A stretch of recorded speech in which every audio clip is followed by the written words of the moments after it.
Mom, Dad's being weird again. Luscious. Honey, So full. it's just grass. Oh, it's so much more than just grass. It's a healthier, greener, and more luscious lawn. Yours can be too. Look at you. With Kabursky Brothers Lawn Care. Remember, no shoes on the lawn. Because you're so beautiful. Call or click today. Iowa Fireworks Farm is Iowa's largest fireworks store. 6,000 square feet of hand-picked fireworks, over 50 brands and 1,300 different products to choose from. But they're also family-owned and operated. Iowa Fireworks Farm is the one stop you need to make before July 4th. You'll find them just south of the Metro. Take I-35 to exit 43 at New Virginia. Head east and look for the Big Red Barn. At Iowa Fireworks Farm, the toughest part will be deciding what not to buy.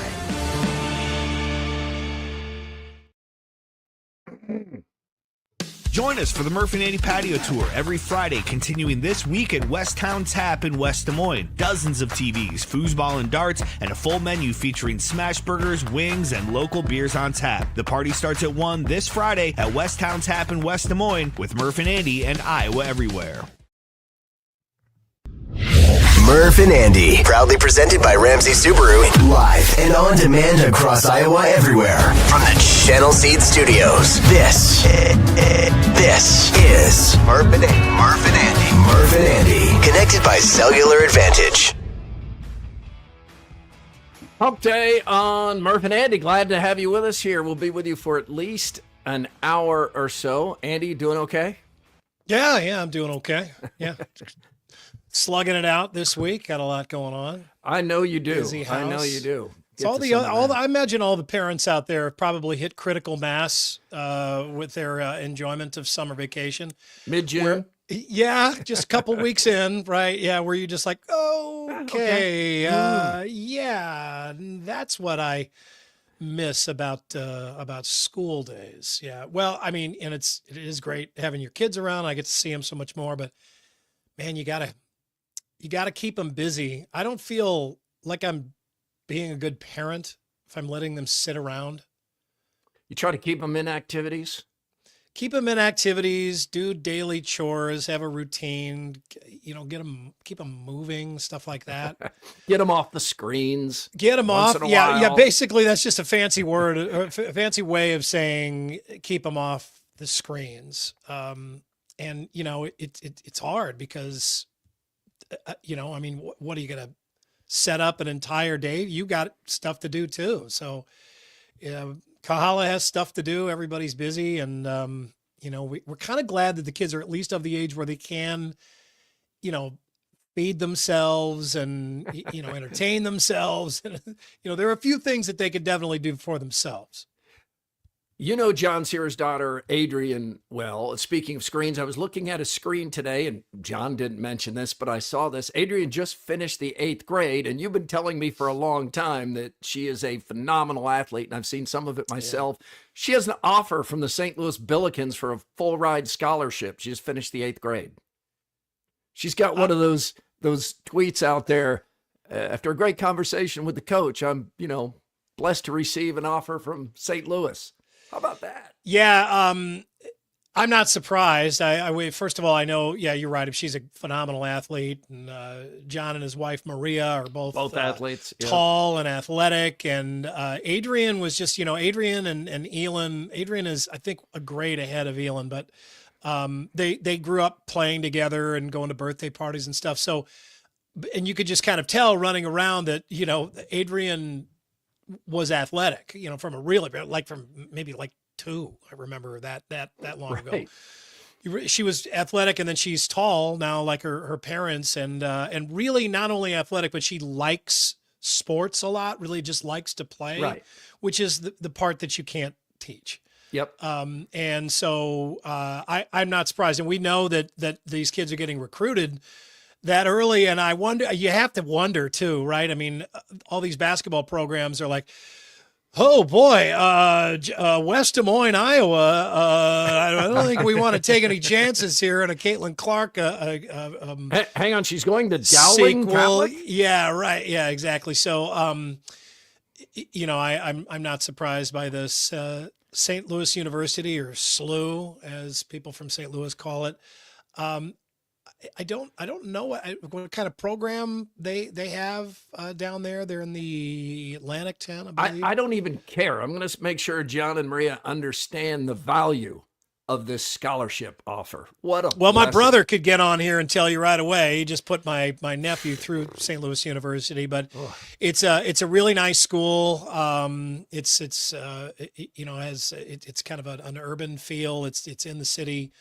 But it has a Chaffetz Arena is a really nice facility, and we've had the Missouri Valley Conference tournament has been played there in the past. It's a good size and has a good location. So for basketball wise, I mean, they don't have football at St. Louis University. It's a basketball school. She's got 4 years. It's a starting offer.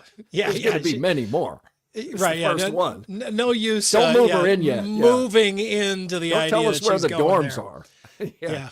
Guest House Tavern and Oyster in West Des Moines sets the table for today's Zach. sports and more. Coming up, WNBA Raw, Hali-Hurt, and Movie Rain with Mr. Movie. Will give away some Formula One movie tickets to the IMAX at the Palms as well. It's Guest House Tavern, Northwoods inspired Midwestern hospitality. Right now, high or low since the last show. Presented by Wealth Charter Retirement Planning and Tax. Oh, this one's going to be easy today. Wealth Charter Retirement Planning and Tax, emphasis on tax for this segment here. Tim Hawkins and company can really help you with your taxes, which get more and more complicated as you get older, as we've all come to discover. And then when something goes wrong, and something is always going to go wrong, it may not be terribly wrong, but wrong at all, boy, is it helpful to have somebody like Tim Hawkins and Wealth Charter that you can call and say, okay, I got a hiccup here with the IRS. Could you help me? I'm going low here because I spent an hour and 46 minutes on hold with the IRS this morning. I paid my taxes absolutely on time. The checks cleared, but I got a notice from them last week saying that I hadn't paid one of my taxes to the IRS for over $3,000. And, Drake, my tax guy, he and I looked it up. The check I'd written the check. It had cleared. It was there. They might be short-staffed. Plenty of time. So I'm like, this is not on us here. So the only thing you can really do at that point is you want to talk to a person, right? And explain it. That's so frustrating when you're on hold for that long. Oh my God. And it's in the middle of my morning. So I get on and, the voice recording comes on and says, due to the high volume of calls right now, this will take 30 to 60 minutes. And so I was like, Jesus Christ, that's forever. And then you start getting anxiety about accidentally hanging up or your battery running dry or somebody calling in the middle of when they finally do answer and somehow you miss it. So yeah, that's a lot. Yeah. Herky the cat, it's not a scam. I got a physical letter in the mail from the IRS. It wasn't a text or an odd email. So an hour and 46 minutes on hold. And the recording keeps coming on and saying, we're sorry, continue to hold. The next representative will be with you. And, I'm trying to work on the podcast and a million other things. And I got to carry the phone around on speaker with me every time I leave the room or whatever. And I'm waiting at any moment this could happen. This person's going to answer. And I got to be ready because I've already waited for so long. Well, I stayed on hold for an hour and 46 minutes. Finally, I'm like, Kahala, I got to get in the shower. Could you babysit the phone? Could you take a shift? And let me know, just come grab me if they call. When do you think that they finally connected? As soon as she was on the phone and you were in the shower soaking wet. As soon as the soap was in my hair and in my eyes, she comes running in. Daddy, they're on air. I got them. And rinse, get out, get halfway dried off, and then only to find out that I was like, okay, the check is cleared. I've got it. This is a check. They're like, well, we don't have any record of that. I was like, you guys cleared it. You cashed it. I have that. Yeah. And this is a you problem, buddy. she's like, did you write the EIN number on the check? I was like, oh, come on. I sent it with the slip. It's literally right with the slip in the same envelope that has all that stuff on it. Because we got to write it on the check. And I was like, oh my God. So now I have to go find a copy of that front and back, physically mail it to what has got to be the most complicated physical address that I have ever heard of. It sounds like I am sending this to the bottom of a diamond mine in Africa. I mean, it is so complicated. I've got to do all that just on top of everything else. So yes, when you have a problem like that, wow. And of course I could call my people and they helped, and that's so helpful. But if you're on your own, man, you are truly on your own. You don't know what to do. So this is a good time for us to plug Wealth Charter Retirement Planning and Tax. Tim Hawkins and Company in your corner, and they can help with something like this. I'm so excited to share my high. I can't even believe I've been able to keep this a secret for a couple of days. This is fun. You know, Russell, our friend, president, Grand Poobah of Fridley Theaters. All right. He went to a silent auction a few days and thought of me, got into a bidding war and won it. And look at this gift from Andy. I want your full attention. I'm sorry. Look at this gift from Russell. Oh, wow. Is that Val Kilmer's signature on there? It is. Oh my God. Val Kilmer's actual signature on this awesome professionally framed photo of Val Kilmer as Doc Holliday. Now that's incredible. That's a high. That is awesome. Look at that beauty. Thank you, Russell. I don't even know Wow. how to say thank you for something like this. It's too much. It's awesome. The negotiations with Jenny have begun because this is going up. I mean, and we lost Val Kilmer recently, so Yeah. makes it even They ain't making more of special. those. Yeah, they ain't making more of those autographs. Yeah, and Williams gave me this Friday. Jeez. So that You're going to need a tombstone room. Yeah. Let me see that Val Kilmer's signature again. All right. There we go. You sure Tyler Van Wielden didn't sign that? No, I can make out more than two letters. It's kind of Val. Yeah, it kind of looks like Val.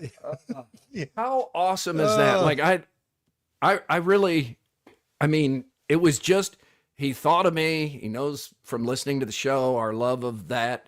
We worked with him on Maverick and F1, but that's still a lot to buy something like that and gift it to me. So thank you. I cherish it. Really nice. That's a good high. That is a really good high. That is, I don't know that you're going to get another piece of memorabilia better than that. Talk amongst yourselves for a moment, please. Excuse me. Oh, Andy's in it right now. Yeah, I get it. Let's get the buzz here on a, what is it, Wednesday. The Buzz. Brought to you by Logier Heating and Cooling. And AD, you know what Andy's up to. He just, this is all IRS based, isn't it? Oh my goodness. Yeah. Logier Heating and Cooling, proudly serving the Des Moines metro community for 119 years. The buzz is the fever and sun. Hold a brawl and a basketball game breaks out. This was something. AD, did you watch all of it? I didn't watch the entire game, but once I kind of saw how chippy it was getting, I turned it on and did not miss any more of it. Oh my gosh, 6 technical fouls, 5 to the Connecticut Sun, multiple flagrant fouls, including a level 2. Caitlin Clark got a technical foul. This all starts with Caitlin Clark versus JC Sheldon. Now, if you followed Iowa Hawkeye basketball, you know these two go back a ways. I think Clark's record against Sheldon is now 12-0. Yes, that's right. Ohio State and WNBA. So there's a history there. They're two competitors. And Caitlin Clark, without question, gets raked across the face. I think she gets poked in the eye, but it's difficult to tell for sure, but that's how it appears. And it's not subtle. I mean, and it doesn't completely look accidental either. You see it. And then Marina Mabry comes in with just a full on, that's a hard body check. Yeah. So then we go over to the review monitors for a long, long time. and a couple of technicals. Mabry is not tossed from the game, which in my mind is where the refs really lose control. Because when you body check somebody, that's got to get you tossed. And if it doesn't, then it's going to get more physical, which is what happened. Absolutely. And I don't understand what the reasoning would be for her not to be ejected from the game at that point. She's third man in at that point. It's not about her. She's not connected to it. The officials answered that last night. Because the reporters sent questions to the head of the officials in the game, and she said it didn't rise to the level of an ejection. And Clark's technical was for bad sportsmanship, because after she gets raked in the eye or across the face, they say something to each other, and she does give a little shove, which I guess falls under bad sportsmanship. Although this is more on the sun here. Come on. Okay, I understand that it doesn't rise to the level of ejection. All right, I understand that. That's not the point. The point is, why doesn't it? If that's not a level of ejection, then what is? How do you eject anybody then? Well, you're going to lose control of the game if that's allowed to go. If you can go over and body check somebody, and don't want to spend a whole morning or the whole afternoon talking about this, but you've just learned with definitive data and beyond question that Caitlin Clark controls more than half the audience for the entire WNBA by herself. Not just her games. When she's not playing, league ratings plummet 55%, attendance goes way down. She is as much of a meal ticket as any league we can think of has ever had. I mean, she's not just the needle mover, she is the needle. And you've got to protect her. I mean, and we did see her teammates sticking up for her a little more last night. I think not in that situation. You didn't. Not enough. Not enough. Not at all. I didn't see it at all. And I don't understand that. Aaliyah Boston is not going to be that player. She's not. She was right there for that. And look, if that's not their character, then you know what are you going to do about it? It's hard to force it. It is, but I mean, honestly, I don't. Do they just need to keep Sophie Cunningham out there the whole time? She got after it. She's the only one that will at this point, is what it looks like. So you have got, if you're the Indiana Fever, I mean, you got job one is to win ball games. Nobody makes a bigger difference to their team than Caitlin Clark to the Fever. You cannot stand by and let that happen. No. And the officials have got to understand, they need to make it clear to the officials, if you're going to let this happen, then we're going to stand up for our player and make a mess of the game, and you're going to have a big mess on your hands. So you need to stand up for this. You need to do something about this. The announcers are all over the officials in this game. You know how hard they try not to do that. Mm-hmm. They're saying all the things that the fans are saying at this point, that we're all saying. It doesn't make logical sense. And part of this is a good thing. You want fire and passion and people with an opinion about WNBA games and situations. And because this took over the night again. The WNBA took over the night of conversation again because of these incidents. It did. And it shows that people care more, and that's a good thing. But you know what people don't want to see is this kind of basketball where the officials and cheap play is in the spotlight the whole game, and not the play of Caitlin Clark and the others that are out there. I mean, you don't want to see that. You want to keep the game under wraps. You want it to be basketball and not football. And they didn't do that last night, and they lost that. And then in blowing that situation, they put themselves in a terrible spot for what happened later on toward the very end of the game with JC Sheldon and Sophie Cunningham. Yeah, and that was under a minute to go at that point. And Cunningham there's some payback there for her friend Caitlin Clark, her teammate Caitlin Clark. She was also getting annoyed, Cunningham was, with the Fever. But if you're the Fever, you have to look at this as two ways. You have to protect your most valuable player, who is going to make the difference between winning and losing, being a title contender and not even making the playoffs. That's one. And then as a league, you have to protect your most valuable commodity by far. And it's not even close. And does Caitlin have any responsibility in this? Most of this is jealousy. There's some of it where there are players who get a little tired of how much she overreacts to being pushed and shoved, and sometimes she can be a little bit... She goes down hard dramatically. She does. She can be a little theatrical sometimes, and she's negotiating with the officials all the time, and some people don't like that. Some players get annoyed by that. LeBron has gotten more and more down that road as he's gotten older, and it does make some people crazy. But that's not to say that she's responsible for this. She's not. I'm just saying we can always look at something and say, okay, what could I do better? She would be better, as Lisa Bluter helped her over years at Iowa, with being a little bit less emotional. Don't worry about the officials. Leave that to your coach, and try to not get your headspace into an overreaction. But that's a small part of this. Let's listen to Steph White talking about the WNBA officiating in this game.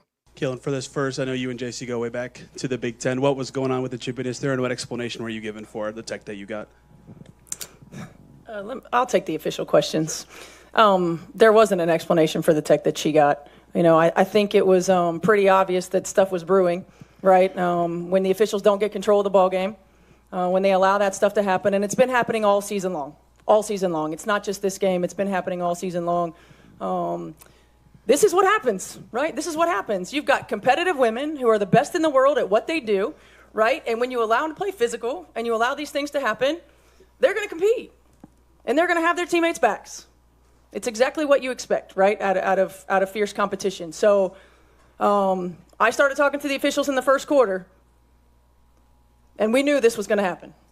You could tell it was going to happen. So they got to get control of it. They got to be better. Can you specifically detail what you mean by get control of the game, just to be in your words?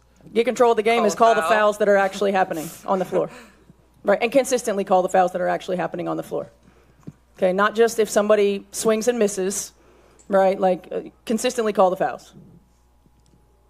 Coach, do you think it's something pertaining to your team, or do you think this is a league-wide issue? Well, I've seen quite a few dust-ups in the league so far, so I think it's a league-wide issue. I mean, bad officiating is bad officiating. And then what did you make of Sophie Cunningham's flagrant foul on JC towards the end? It was a flagrant foul. Do you think it's like defending Caitlin or defending the team, or how do you view just how it all? I view it as a flagrant foul.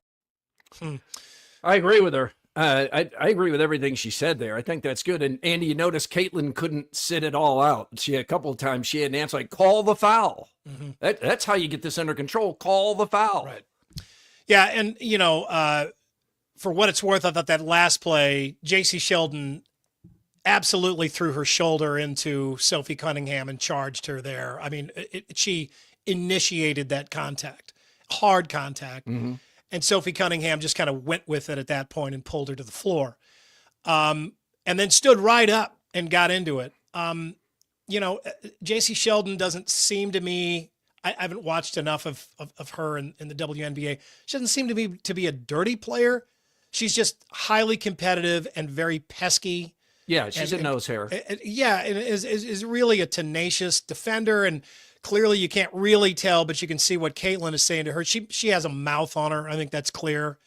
And, they get back and forth. Yeah, right. So they're at each other. Back and forth. And, some of this is good, but there's got to be a line.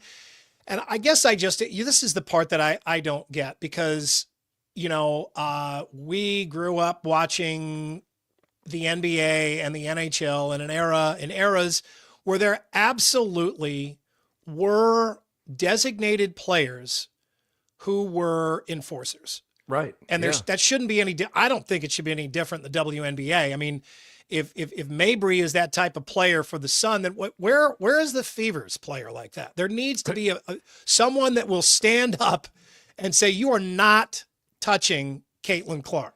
Last night it was Sophie Cunningham, who could not look less like an enforcer. She wasn't on the floor, at the time, but she got right up, and I like that. And she has been a very likable player with the Fever. I didn't really know much about her. She was at Missouri, so we knew a little bit about her, but she's been a very likable player, and that she seems really happy, and she's talked about how glad she is to get a chance to play on this team, seems to feed off the fans. And then what you saw last night, I mean, how could you not like that. I mean, she grabbed that ponytail, was just yelling at it. It was awesome. Yeah, she just immediately went after. Yeah. This will not surprise anyone listening or watching right now. Sophie Cunningham's jerseys sold out today. You can't buy one. The Fever sold them out today. So there are people hungry for this. It's like, let's go. Yeah, enough. But there needs to be somebody else out there that that's one of these big post players has got to be an enforcer, someone that steps in and says, that's not going to fly. You're not going to do that. And that has its effectiveness, right? I mean, it does draw the ref's attention. The ref doesn't want the enforcer getting involved in that. But, the great players in the past and great teams, there has been a guy like that on, hockey teams and NBA teams. There's been a guy like that where other players saw him out there and they just thought twice about taking any sort of run at the stars on that team. So I think some of that is just human nature. And that needs to be a part of it. So here's the one other thing I want to say is that, to borrow one more thing from hockey, in hockey, you sometimes you hit people in the face with your stick, and you don't mean to, right? They're just playing hard, and their stick comes up and it hits somebody in the face. But in the NHL, they say, tough. You have got to be responsible for your stick and where that goes. And in basketball, it seems to me like these players have got to be responsible when they are face guarding someone. The swiping. Be responsible for your fingers. If your fingers go in somebody's eye, that's a foul. Maybe that's a technical foul. You are hurting that player. I mean, a finger in an eye, that can knock a player out for numerous games. At the very least, it could totally affect the rest of that game. I'm having a flashback right now because remember when one of the nicest guys in Iowa or any state or any place in the world, Michael Admire, asked Fran McCaffrey about Woodbury's eye poking? There'd been multiple times that it had happened. Just kept poking people in the eye. Yeah. And I do think it was an accident, but he was lining up the distance and so putting what? his finger in the eye. To equate that to what you're saying about the stick, you got to have control of your hands. And oh man, I remember McCaffrey's response. He was furious that he even asked the question. But yeah, I mean, I just look, if you are face guarding someone so close that your fingers are going in their eye, it's too close. Right. Let's get a quickie poll from WCI Pools and Spas in Ames and Urbandale. As the WNBA, we wait to hear what the WNBA is going to have to say about this entire night. Need to protect the meal ticket. For those who watch WNBA, generally, how is the officiating? It's good, it's okay, or it's bad? I think we've already answered how we think it is. It's bad, and they've got to catch up quickly here. I know the league's been around for 26 years, so I really don't understand why it's this bad. Yeah, and at one point, Coach White last night in that press conference said, she's like, everything in this league is getting better. And the coaching's getting better, the playing's getting better. The only thing that's not is the officiating.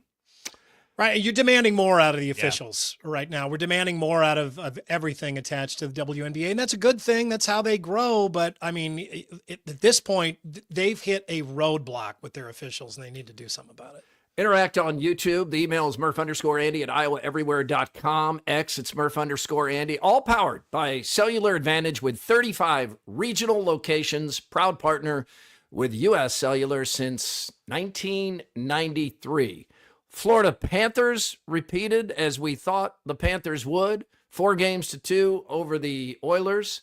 And I immediately thought of that guy that came up, last week. I hoped he cashed in his ticket. We encouraged him to cash in his ticket because we did not think the Oilers would win this series. Do either of you know, AD, do you know, did that guy ride it out?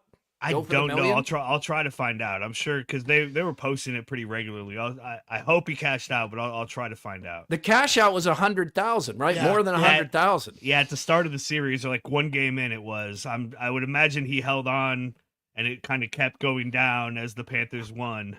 But the potential was 250, right? 270, yeah, 270, something like okay. that. All right. Oh, man. On a $13 bet. The Canada drought reaches 32 years without hoisting that cup. And the irony continues because South Florida. Yeah, this is a Florida team winning the first back-to-back Stanley Cup champions since the other team from Florida in 2020 and 2021. Yeah, South Florida is now a hockey hotbed, despite no ice or winter to speak of. Tyrese Haliburton has what's thought a calf strain. He was way off in Game 5. He was 0 for 6 from the field. A Hater Report showed this homage photo to Wilt's 100 points with Tyrese's field goals for the game. Haliburton says it's the NBA Finals. If he can walk, he'll play. And you love that as long as you don't feel like the team is actually weaker without him out there. But I've got... Well, that's a coaching decision. Yeah, I've got mixed feelings about that too, because they're not going to beat the Thunder without him, and they're not going to beat the Thunder with him at like 70%. So this series feels over, and it does. It really feels over. Yeah. I mean, it feels like the Thunder have kind of they're in position right now. But I mean, the magic that Haliburton has. So. Yes. If somehow the rest of the team could just keep this close and he can just, have a few minutes of glory, it's absolutely worth keeping him in there. But yeah, I mean, it's a tough coaching decision. It is and a calf strain to fully heal of the kind he has or is thought to have. I haven't seen the MRI results yet, about 2 weeks. So you could maybe think, you're at home for Game 6. Do you take a chance you can steal one at home and then hope that he's a little more on his feet for Game 7 at Oklahoma City? But I don't know. It seems I don't like think so. Without him pushing the pace the way he can, he looks slower. He couldn't move as well for all the reasons. You like that he wants to play this badly, but yeah, they're without their MVP. Confluence is the official beer of Murph and Andy. Confluence is where good things come together, and now featuring Old Tavern with the AKC merchandise. Old Tavern, finding it everywhere. It's coming out quickly. Mr. Movie will be coming up here later in the hour. And Andy, I first got to know Mr. Movie at a site that you're working on right now, or at least a story about a site where you're familiar with, the Raccoon Valley Little League. Mm-hmm. Kids played for Mr. Movie. He was a coach there, board member. I think he might have even been the president at one time. And it's been there a long time, but it's having some challenges right now. Been there more than 60 years. It is a kind of a Des Moines institution, Little League being an American institution. This has been something that generations of Iowans have been a part of. I mean, you can just look at the pictures on a quick Google search, go way back. Raccoon Valley Little League has been there forever. In that floodplain, they are located just north of Park Avenue, over kind of on the southwestern side of Des Moines. It is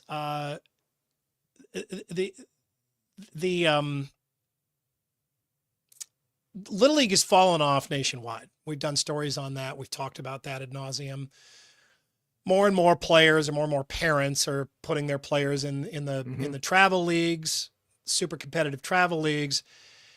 And then that's really kind of pushed out the Little Leagues. And we've bemoaned that because Little League is a league where all of the players play. The really good ones and the ones who are not very good, and then the ones in the middle, and they put them all together. And I played Little League growing up. I know you did. Andrew, you're still a part of the Little League over in Urbandale. Absolutely. Yeah. And you can speak to the value of Little League and just the way that those teams are built. I think we all love Little League and what it stands for. And we do know, just to a quick aside, because we've talked about this before, it's not, we get that it's not just the travel teams coming in and encroaching on Little League, because kids don't really play sandlot anymore. Right. They don't meet in neighborhood fields like they did when I was a kid. I mean, my summers kind of revolved around Little League in the way that made me nostalgic watching the movie Sandlot, because like that's me. That's my buddies. I remember that bike. I remember those games. I remember when you had ghost fielders and could only hit to one side of the bag depending on how many players you had come out there. And like the movie Bad News Bears kind of captures how the community used to revolve around Little League and then going to the pizza joint after the game. And the band would come out and play and there would be, it was a community thing. It was a different thing. So the struggles aren't just the travel teams, but it's kind of this, it's just all these things coming together that's making it hard for them to keep it going. Yeah. And baseball has fallen off. Sure. And we can recognize that. Football is now king. Yeah, I mean, but as a kid's participation sport, it's fallen off. So, but a lot of these Raccoon Valley Little League parents grew up playing there, and they understand the value, and they want that for their kids. So they've kind of heeded the call and pitched in and thrown their weight behind Raccoon Valley Little League, which their numbers had fallen way off, their facilities had really gotten old and outdated, and these parents came together and did a lot of fundraising. They did a lot of the work on their own. They really renovated these fields. They did impressively, made them really, really nice. And it's been working. Attendance is back up. Participation is back up. It is a more viable league now. This picture you're showing right now takes me back to our 10 to 12 years of going there throughout the entire summer, because sometimes, Andy, we would get to the point where we would say, let's just not wash the cars till the end of the season, because there's no point, because there's a car wash strategically placed right at the end of this long dirt gravel road. And we were always told, well, you can't pave that because of the weight of the trucks that have to use the road or something like that. But man, those cars would just be caked in that road for the entire summer. Well, and they would have to pay to pave it, and that's a long road. And again, this is a league that is just had to scrape together every last nickel to repair their fields and their backstops and benches and stuff like that. That's what they've needed to spend their money on.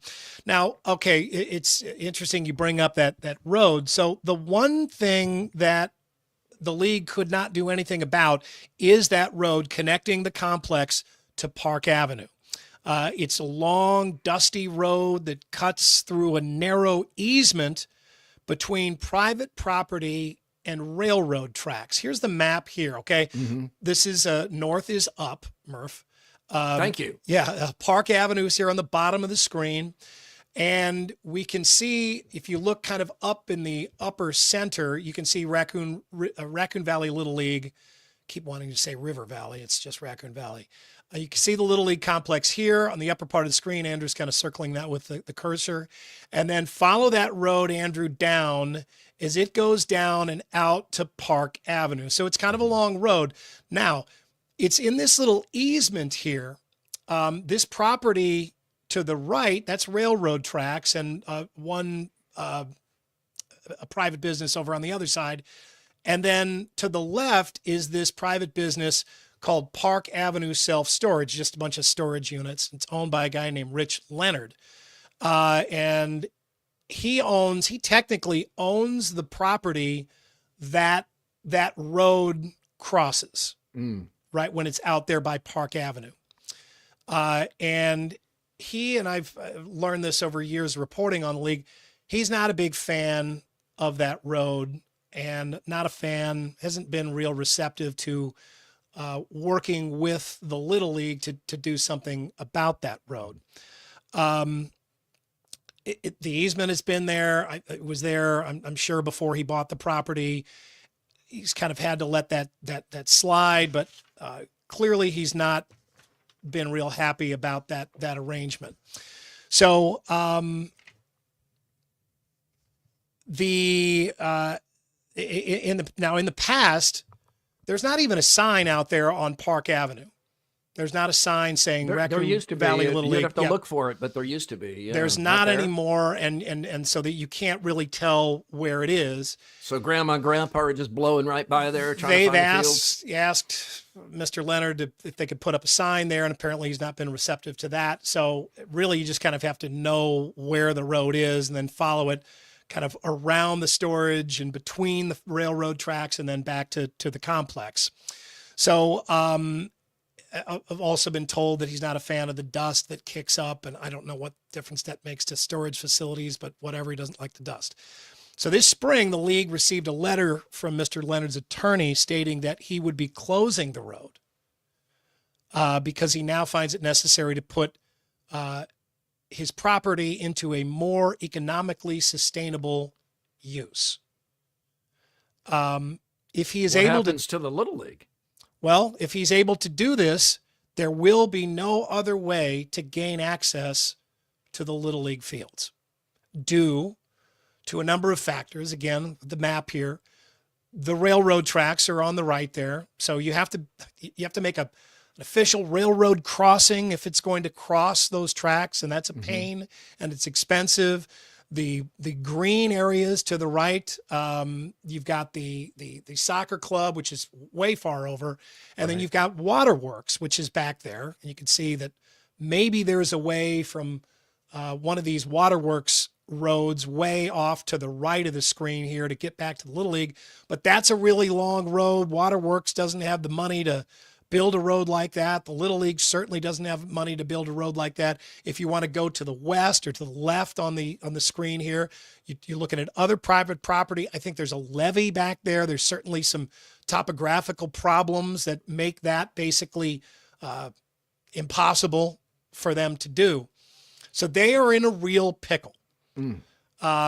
This is the only access they've got. We all know it's not great access. And if there was something they could have done about it, they'd have done it years ago, because this hasn't been popular even with the people that use the Little League, but it's way back there. I mean, there's a reason why it's there. It's kind of on a floodplain. It's cheap ground that other people didn't want. But it's been doing its job and doing a good thing for Des Moines and Iowa for generations. And now it's really in a pickle. So Josh Mandelbaum represents this area on the Des Moines City Council. He's aware of the situation. Attorneys are involved. But again, this is something that's worked for many years, and it would just really be a shame. Yes, it would. To see it end this way. But this is a problem. If you are somebody that would like to support the Raccoon Valley Little League, I'm sure they would love to hear from you. You can reach out to Josh Mandelbaum, the Des Moines City Council. You could reach out to the Polk County Board of Supervisors. You can reach out to Waterworks. You can make your voice heard. You could probably call Park Avenue Self-Storage and let them know that you would like them to find a way to work this out. But there's a way to work this out. This has existed for an awful long time. More than 60 years. Yeah. Or you can, if you have a transport plane where Little League kids could parachute into the fields, since the roads might not be there anymore. Yeah, you got $5 million and you could build a bridge or something. Yeah, I mean, but this is tough. And again, I mean, you're talking about volunteers with this. People aren't getting paid. This is a league that is run by men and women who are there for the love of the game and the love of their kids. I know that concession stand. Now here's a Scottish man leaving a courtroom completely confused about what the heck he's saying. Being done to make sure that this place is more accessible, particularly for some of our colleagues who have a disability. Here, here. I'm sorry, it must be something to do with my antipathy and background. Could you please repeat the question, because I didn't follow it? Well, very popular today. I'm saying that a number of parliamentary colleagues who have disabilities do find it quite difficult getting around certain parts of the state. Given that we're doing this refurbishment work, what can be done to make sure that those with a disability are able to move around more freely and the place is accessible? I'm really sorry. Please, could you do it very slowly and intimidating English? Thank you. I got a little bit of it the second time. First time, Yeah. None of it. Let's get some more. But wait, there's more. From Either Or Eatery and Patio. Either Or Eatery and Patio at 6222 Grand Avenue. Not just a great place with a great patio, but a great place with a great inside as well. High-end cocktails and a really underrated cocktail lounge that you can just go hang out on a date night. Kind of wish I'd gone there for a date night last Friday. Zombie Burger is leaving Jordan Creek Mall and Chipotle is leaving Valley West Mall. Try to keep up with that. Zombie Burger, huge hit with the out-of-towners. Huge hit. The downtown location stays busy. Always see a lot of the out-of-town plates around Zombie Burger. They're leaving that area, and I guess they just want to change the scenery. They're doing fine. Downtown is staying open. Chipotle is leaving Valley West Mall, which yikes. Makes me understand that there was a Chipotle in Valley West Mall. I'm always what is the name of the clothing store that you like so much? Halberstadt's. Yeah. They are now leaving Valley West Mall also, which I honestly, I thought all these places had already left, but there were a few I think there are still a few businesses there. And man, I would love to see something happen with Valley West Mall. You do have to be really motivated to go visit one of these mostly abandoned malls, but there's still a few stores open. But like Jenny goes there sometimes with her cousin to walk. Like I think that's the most popular thing there. I imagine. Yeah, the mall walkers. So I was returning some Amazon stuff. So I stopped into Whole Foods yesterday, and I was walking in. I was like, damn, that guy is tall. And I was thinking to myself, looking at him from behind, I was like, what? It must be really tough to be that damn tall. And he turns around, and it's Paul Shirley. I was like, hey, Paul. And so I stopped and I had a really nice visit with Paul. I think he was in town for like a job interview, but that guy's always got some speaking thing. Yeah, he looked exactly like this. Yeah, he just released a new book. He's got a book out. Of it. Yeah. And he's always a guy that you wish you could just sit down and like talk to him all day, because he's very, very smart. He's really interesting. He has all these incredible life experiences that he's really good at describing. Yeah. It's just a really fun guy to talk to, and a great storyteller. And he's in town, so if you see a real tall guy like that with long hair, it's Paul. Go up and say hi. Amazon, speaking of Amazon, hey, Amazon Prime Day is coming real soon. It's July 8th. And it's July 9th. It's 2 days. So it's Prime Days. It's also July 10th and the 11th. So somehow Amazon Prime Day has become the better part of Prime Week. 4 days of Prime Day, just in case you didn't get everything that you didn't need on that first day. People buying books from Prime. This comes out in a couple of weeks. Christine Brennan sent me this. Nice. A review copy of On Her Game. Do they sell books at Amazon? Yeah. That's how it started. Yeah. This is, how much is this going to sell? She's a really great writer. I mean, this isn't just some Yahoo writing it. Yeah, I imagine it'll sell well. Caitlin Clark is kind of a sure thing, right? Put 22 on it. Maybe Nike needs to speed up a little bit here. When's the signature shoe going to be released? At a retirement ceremony? Yeah, it's going to have Velcro straps when it finally comes out. It's going to be an orthopedic walking shoe by the time it comes out. What's the hurry? Bring it to her over at the retirement home. Oh, my God. South Florida Zoo has one really old resident. He is very, very old. He's 135. Galapagos tortoise named Goliath. And get this, at age 135, he just had his first kid. Really? Yeah. He's 517 pounds. He's become a father for the first time. One egg out of a clutch of 8 laid on January 27th, successfully hatched this month. You can see he's already like, oh God. Wow. What now? Your move, Michael Douglas. Remember that, when Michael Jordan did Michael Jordan have twins like in the last few years, or just one more kid? I don't remember. I don't know. Charles Barkley was just like, what are you doing? Hey. What you think? Oh, congratulations, Michael. What do you? What no, nobody out. Why do you want to have kids now? That's just crazy. So, according to Goliath's official record, he hatched on the island of Santa Cruz in the Galapagos between 1885 and 1890. Jeez. This is also the first time that one of these endangered tortoises has hatched at a zoo in Miami. And now a reminder that sometimes the best programming on TV is the commercials. You've got your sunrise, you caught a prize, your mate and your Johnson. Party nights, summer whites, your friends and your Johnson. Rooster tails, water trails, your kids and your Johnson. Saturday nights, distant lights, your girl and your Johnson. You and your Johnson, a way of life for over 50 years. That is not satire. For me, that's true. Yeah. Just you and your Johnson. When did, Cheers to you when and did your Johnson become slang for penis? I would say that we'll find out Friday, but there's no chance Sipker's watching this. I mean, it could be Jackson or Jefferson or Walker or something. I mean, anything. Thompson, you and your Thompson. Was there a porn star named Johnson?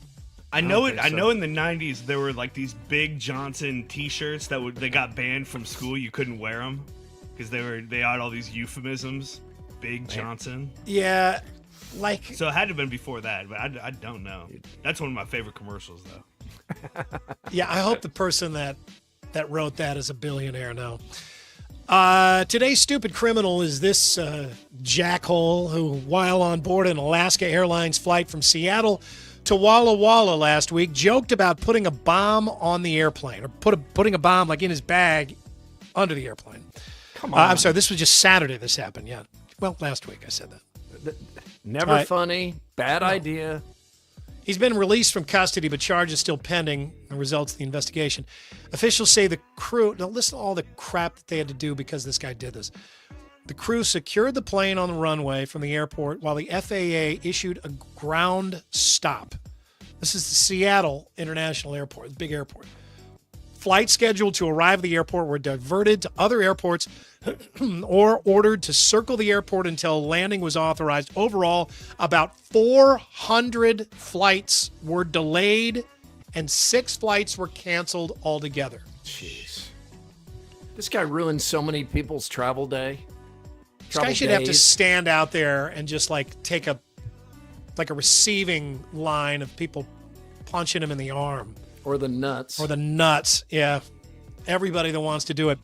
In Great Britain, a man named Toby Freeman did a 90-mile charity run dressed as a pair of testicles. He's the founder of the Robin Cancer Trust, charity established in memory of his brother who passed away from testicular cancer 14 years ago. So to raise awareness, he ran the length of Hadrian's Wall. That is a 90-mile journey that took Freeman 3 days to complete. Well, I couldn't run that long. I couldn't go as a pair of testicles, but respect to him for the motivation behind doing this. I do too. It does look like, what is that? It's like fog around him or something. I guess it makes him more visible if he's out there in the fog running around. Did he draw some hairs on there too? Yeah, yeah. He's got some stubble on there as well. Yeah. Oh yeah, he went all out. Let's finish with something good. Tell me something good. I kind of like this story. Lorenzo is a 110-year-old lobster. He's been living in a tank at Peter's Clam Bar in Island Park, New York for years. They decided that Lorenzo should be set free. So he was carried away from the restaurant by a Hempstead Bay constable boat with flashing lights and sirens, and they put him back in the ocean on National Lobster Day. Wow. So got some old living things out there. Is this guy ready to protect himself? Was this a good idea? He's going to have to take those rubber bands off Lorenzo's claws there, right, before you put him back in there. But I thought Lorenzo was going to be like the size of a giant squid or something. I mean, he's been a little stunted being in that tank. But 110 years, they do talk about how long certain crustaceans can live. That's incredible. 100 a long run for years. It Lorenzo. is. Lorenzo made it though, and enjoying his freedom, maybe. Although now he's got to feed himself. That's your more, everybody. Grimaldi's fan photos can be sent to Murph_Andy at iowaeverywhere.com. And who do we have today, AD? We give the $50 gift card out Friday, not today. Friday, we'll pick a winner. Yeah, a couple weeks ago, we gave it to Alex Eglund and his family, and they went to Grimaldi's recently and sent us these pictures of them enjoying that $50 gift card and the great pizza there. And then I threw this one in here as well. This is my daughter, Ginny, in the middle there. Finished up her softball season. The Blitz, I think, were undefeated this year, and they had a great season. So shout out to the Urbandale Girls Recreation Association Blitz. A lot of teams are scared to play the Blitz. I know are. the Turtles don't want any part of the Blitz. That's Williams and Van Winkle's Yeah, they team. want none of that. Yeah, they don't want the Blitz. All right, ladies and gentlemen, it is time for Mr. Movie. It's time to go to the movies with Mr. Movie, Mike Woody, presented by P&P Small Engines. Mike Woody, presented by P&P. Don't fear the battery-powered still products. Mowers, trimmers, and snowblowers are all outstanding, quiet, and no gas smell. Hello, Mr. Movie. That's what I like about it. There's no smell of gas. I can go out and mow the lawn and then just go out for dinner. It doesn't, you don't. I don't want to smell gas. Yeah. Get that on RVTV. So now, was there a reason that there was a 100-year-old turtle and a 100-year-old lobster, and then you bring me in? The hell? Yeah. No, these guys way older than you, Mr. Movie. Yeah, Way yeah. older. Yes. You Hey, look the like a F1 spring chicken. F1 movie. You got to give away more tickets here. Put in to whatever platform you're watching on, and there are many. The hashtag F1 Palms. F1 Palms. PALMS. A week from today, the Iowa premiere in IMAX, June 25th, 7 p.m. at the Palms IMAX. And we'll give tickets away at the end of the show. You just put F1 Palms in, and it goes into the generator that AD will use. All right. So the out-of-the-box topic today is movie rain. A lot of movies have rain scenes. We've got rain coming up today. We got a little bit this morning. We're kind of in a little bit of a rest period right now, but we got more. When I was thinking of this a few days ago, it was supposed to pour down rain all We day. need some rain. And I'm so glad it didn't pour down rain. I didn't want to pour down rain all day, but. So some things came to mind. I know Andy has picked one that came to mind, but there's some riveting scenes in Saving Private Ryan that are in the pouring rain. Oh yeah, Any That's a good Vietnam one. movie. Oh Yeah, yeah. Oh, yeah. that's a good one. Yeah. Platoon. Jeez. Apocalypse Now. Mr. Movie, Yeah. you'll recall that when Roy Hobbs knocks the cover off the ball, the lightning starts and Oh, absolutely. he slides into the puddle and the rain's coming down. That's not a ball. What's that string? That is the ball. Yeah, I mean, because rain can add so many elements, right? I mean, drama, Yeah. but more than anything, it can add suck, right? Like you're like, how Yeah. can I make this suck a little bit more?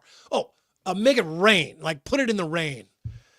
I am going to pick the scene that to me stands out the most because of the rain, and it's a comedy. But when Carl Spackler is playing, I'd keep playing. I don't take the heavy stuffs, and it just makes everybody do the impression, and the priest just loses his faith out there because nothing's going to stop this round. Rat farts. Yeah, you're having the round of your life. I mean, that... Doesn't he get struck by lightning and he's dead? Mr. Movie, that's a rain scene right there. That's a classic right there. That is a classic, yeah. And isn't he later I don't know, having a drink or something? He's like, there is no God. There's no God. Christ's sakes, you're a bishop. Yeah. I'm going to go with Shawshank Redemption just because we picked this one a lot, but it's so important to the movie. I mean, first of all, the thunder somehow makes this crazy escape a little bit more possible. It covers the sound of him just banging the hell out of this big pipe with a rock. But then he gets out, and then you get kind of this biblical symbolism here as this he's being washed clean of this place here as Andy Dufresne just, what, he crawl through a river of shit just to come out clean on the other side. And that was a great line. But it's a great line. Yeah. But covers the rain, his tracks and everything. The rain here, he's getting clean, and it's freedom. I mean, it is. This is a great example of using the rain. Yeah, and it's really the only time in this movie where it's a factor, but it's when he kind of needs he kind of finally gets a break. Andy does, and the rain plays a big role in it. Mr. Movie? I'm going to go back to Sue and I were dating. That's how old this movie is. We were dating. We took a tortoise and a lobster with us. Yeah, and they were very small. Yeah, they were midway through their lives. But a movie called Blade Runner, we had no idea what it was. We had no idea who Ridley Scott was going to become. But the movie starts, he's racing around a futuristic city, and it is absolutely pouring rain. Yeah. I mean, just buckets of rain coming down. And it sticks with me today. I mean, it was a great movie, one of my top 10 of all time. And that rain scene told us a lot about Ridley Scott and what he was able to do.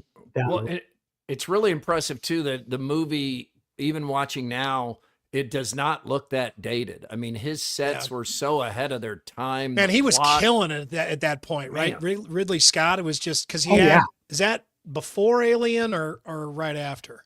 No, I think it was before.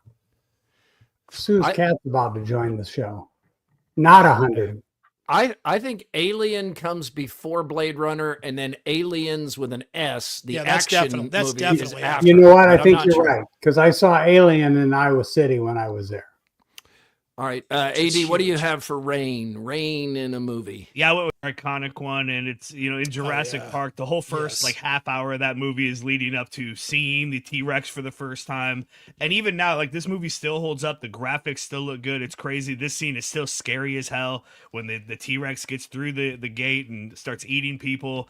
It's iconic. Yeah, Mr. Movie. What's to me interesting about this is we've gotten so much better at special effects, but this first Jurassic Park is a reminder that the story has to be good or the rest doesn't matter, because this is still by far the best Jurassic Park movie. By far. Yes. Yeah. It's not even close. I love this segment because it brings out movies that maybe we haven't ever talked about before, but this is a great suggestion by Daniel here. The River with Mel Gibson and Sissy Spacek, which is a movie about a farmer who's really on tough times because his land butts up against a river and it gets really flooded. That's a really good movie from the early 80s. There is about a 15-minute segment where Sissy Spacek's arm is caught in the tractor and the little hole it makes in her arm, and it is just, I mean, you feel like you're stuck there with her until the rescue comes. That is a good suggestion. This goes back to your opening segment. I mean, I was in the river many times down at Raccoon Valley. I remember picking up carp on the field. Oh, I believe it. Yeah, after it had flooded. Yeah. The weekend box office, How to Train Your Dragon, which Mr. Movie will review here in just a moment, made $84 million. So that's a hit. Another $16 million for Lilo and Stitch, and The Materialists makes $12 million. Before we move on to the reviews, did want to point out that it is now 50 years since Jaws came out, and I think, Andy, you're probably a little too young. AD, I know you are, but Mike, you can remember the cultural impact of this movie. Had beaches clear, people weren't going in the water, in some cases not even going into lakes, which doesn't even make sense with a great white shark. It was just such an impactful movie. Again, if you look back on it now, you can see how hokey that fish actually looks. But in the day, that girl goes out, in the late night moon, and she's swimming by herself, and then the music starts. And The music, as Spielberg said I think it was at the 25-year anniversary, Spielberg attributed a lot of success just to those two notes. Yes. He said that, and because he didn't like the shark, as everybody knows, probably everybody watching knows. So self-conscious about that. He kept the shark hidden kind of in Hitchcockian style there, where he revealed very little, but that made it more suspenseful. Yes, it did. It's a great movie. It is a great movie. Let's get to the reviews and how to train your dragon. Okay, now I'm sure that Keith, your kids grew up with this. My kids grew up with this. The animated movie is a classic and a beloved classic in most households. So of course we have to get a live action version of it. And you know what? The live action version isn't too bad. It's about a boy named Hiccup. His dad is just this tyrant. They're dragon killers. You know, they've got to kill the dragons before the dragons kill them. And it's just the animation in this one, the special effects are tremendous. I mean, it looks like that dragon is alive. So it's a little intense compared to the cartoon version, but it's really good. So what grade do you give the live action? I'm going to give it an A-. Oh, okay. Yeah. That's good. Andy, AD, have your families been to see that yet? No, but Not it's good yet. to have this one Yeah. there as a possibility. Yeah, we'll definitely go. We need things to do. The Life of Chuck. Have you ever heard of it? I have not. Neither had I. Tom Hiddleston is in it. Yep. Talented actor. Very talented actor. I'm sitting there watching this story, and it's about this guy named Chuck who's retiring, and he's on the television, he's on the radio, he's on blimps, he's on the side of buildings, and nobody knows who Chuck is. And it's just, I felt like I was in a Stephen King story, and guess what? I was in a Stephen King story. Oh, this is a Stephen King short story? It is. And it is absolutely magical. Wait, they don't know who he is, like rhetorically they don't know who he is? The people in town obviously haven't met Chuck, and they're trying to figure out who is he. But And he's everywhere. He's everywhere. His face is everywhere. Just his face is everywhere. Oh, and so congratulations on, your 49 years or whatever it is. But you find out later his father is in it. There's some truly magical moments. There's one where he's in high school and he goes to a dance and he just sets the place on fire. There's a scene later where it happens again and later in his life. I walked out of the movie. I walked in knowing nothing about it. I didn't even know who was in it. And I walked out thinking, you know what? That was one of the better movies I will see this year. Wow. Well, Brian Slack says amazing movie, Life of Chuck. It's an A. I gave it a B+. So, Well, that sounded like more than a B+. You're raving about it. It starts a little. A B+ is definitely something you want to go see. Okay. All right. Yeah. So recommendation, it must be a short story like Shawshank Redemption for I think it is. Stephen King. The Materialists. Okay, now have you seen the clips for this? Dakota Johnson, which is always a big draw at my house. Pedro Pascal and Chris Evans, who has been in the Marvel movies. And this woman plays an arranger. If women are looking for a date, they go to her, and she's gleaned these best prospects for her, and she's very famous in New York City.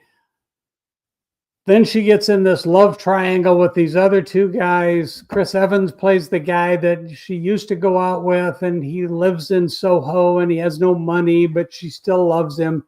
Pedro Pascal has more money than God, but there's some drawbacks there as well.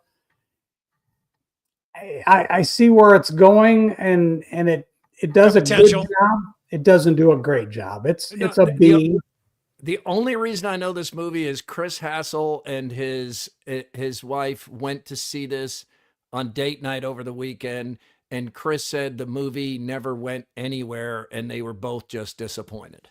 It doesn't really go very far. I mean, there's a moment in the film where something horrible happens, and it just sets everybody on edge. But it's it's all right. It's a B. All right, hang on, Mr. Movie. You just gave this a B, and 1/2 a grade over is Life of Chuck, which you raved about. You took a dump on this movie for a B. Life of Chuck, you made it sound like I need to call in sick today and go see. That's a plus-sized plus. It's a narrow. It's a low B, not a B minus, but it's a low B. All right. You know what, Keith? You can go see those 2 movies and let me know what your grade is. Okay. All right. So I wanted to know, I know Chris Williams and Mackenzie have already done an entire pod on this, but on Netflix, have you watched Titan the Ocean Gate Disaster yet? And this man with his hubris and arrogance and ends up leading to the deaths of 5 people, including his own life, in that submersible to see the Titanic? I have not seen that. I'm probably not interested in that. You know, and I've thought about watching this a few times, but I just watched that whole documentary series on, was it Nat Geo, where they recreated the whole wreck. They used all that photography underwater and recreated the whole wreck. So I'm kind of Titanic out. So even the fact that this isn't really the Titanic, just having that in the title was too much for me right now. It is more about it's a character study in one man's arrogance or narcissism, even. Yeah, and he kills a bunch of people. Yes, with his own hubris. All right, Mr. Movie. Life of Chuck is what I heard. Okay, go see Life of Chuck. Go see it. All right, and we'll see you out at the Palms next Wednesday. Wednesday night, absolutely. Well, you'll see me Wednesday afternoon, and you'll see me Wednesday night. So we'll get a bonus for you. Dang right it is. Big night. Thank you, Mr. Movie. That's Mike Woody, presented by P&P Small Engines. Time for a quick game of Throwdowns. Throwdowns. It's Throwdowns, backed by Heartland Tire and Auto. Heartland Tire and Auto, an authorized dealer of both Firestone and Bridgestone tires. Murph, the Panthers repeated as Stanley Cup champions. Many think the Thunder at the beginning of their championship window. Is it good or bad for leagues when one team dominates for a number of years? I think it depends on the team. In this case, I don't see this as great for the NHL. I do know, and I've learned from our friend Hassel, that there is a passionate niche of fans down there in South Florida that's really behind the Florida Panthers. But I don't see them as having any appeal of bringing casuals into the NHL, even though these were the 2 best teams and it was a rematch. The ratings were bad. In this case, I don't think it's good. Yeah, I can't add a whole lot to that. I mean, I think this would be better than if, the Carolina Panthers won this year. But if this is a big team, if this is the Rangers or the Red Wings or some team like that wins back-to-back, absolutely that's good. This is maybe just a little bit better than it might have been. Andy, check out this picture of Brent Bloom from the We Will Collective. He is so close to a hole-in-one. You can see where the ball hit and where it landed. He's never had a hole-in-one. Neither of you are big golfers, but would you rather get this close and never get it, or never be teased by coming this close? Jeez. I mean, at least you could take the picture now. I mean, it seems like this would be like a fish story, and any other time you just be like, yeah, sure. But he could have just placed the ball there. I suppose there's no verification of this. I think it's probably better to at least have come this close. I don't really care though. He looks like a little kid that's like, remember those kids that you grew up with who would cover their ears as they cried, screamed. They would cover their ears, then but they would cover their own ears. I always thought that was so funny. It's what he looks like. I'd rather come that close because you look closely at the photo. There's still a chance if the assistant greenskeeper turns loose an explosive device that ball could roll in. Hey, there's a chance. Murph, on All Access here on Iowa Everywhere, they talked about the 20-year history of Wells Fargo Arena as it's about to change over to the KC Center. What's your favorite experience at the Well? The Eagles, when Glenn Fry was still alive. We were in row 3 right in front of Don Henley and Joe Walsh. We had great seats, and we had just all watched that History of the Eagles documentary that was so riveting, and they were playing clips from that and segueing into songs. You're hoping they're going to start swearing at each other on stage. Oh, yeah, hoping a fist fight breaks out. Why would we have Don Felder sing? We've got Don Henley. Just the night was magical, and Jenny wasn't as big a fan as me going in, but she was like, that was a great concert. Yeah, Murph, you and I saw Coldplay and Snow Patrol opened up for them. That was a great concert, and we had really good seats for that. That was down low. But my favorite though, Sean Terrell and I think we used some media passes, and we sneaked in to see Van Halen when they had gotten back together with David Lee Roth. That would have been like 2009. Went and saw them, and that was just great because Eddie was just in. I mean, he made it look so easy and was just incredible. He's playing with his son Wolfgang is playing bass. But Van Halen was great, and David Lee Roth was behaving himself. He could barely move. He had that wooden slide thing that he was working. I think I was in 7th grade when I saw them with him the last time. He'd lost some hair since then. All right, that's Throwdowns. All right, thank you, AD. It's now time for more AD with the Andrew Downs audio drop of the day. We call it the AD Squared. Powered by Game Day Men's Health. I'm headed to Ankeny tomorrow to get my TRT, my testosterone replacement therapy shot. I know you can go I do mine on Fridays. I found that Friday, that gets me charged up for the weekend. I know Williams moved his from like early in the week to Thursday also to kind of get that, carry Friday morning, hit the gym, and then just charge into the weekend. Love it. Doing mine at dinner tonight. It's called a steak. Find a Game Day Men's Health near you, and they'll hook you up. Hockey players are among the toughest athletes in the world, as evidenced last night again in this Matthew Tkachuk post-game interview. Do you think the average fan has any idea what you went through, and what did you go through? I tore my adductor off the bone, and then had some hernia thing, and all on the same side, and wanted to throw in the towel a bunch of times. I'm sure. I got to thank a lot of people, for getting me healthy enough. Oh, my God. That's St. Louis's own Matthew Tkachuk. Wow. Jeez. Oh, yeah. Quickie poll results presented by WCI Pools and Spas. For those who watch WNBA generally, how's the officiating? Ooh, jeez. 89% say it's bad. 9 say okay, and 3% say it's somehow good. Might want to get on that WNBA F1 movie tickets winner. Oh, that's right, yes. Yeah, don't forget, AD, all these people have put hashtag F1 Palms into your generator. 2 tickets going to someone for next Wednesday's premiere at the Palms IMAX. And then the movie opens the following day, and then, of course, all weekend. Great buzz. Mary Timmons. Mary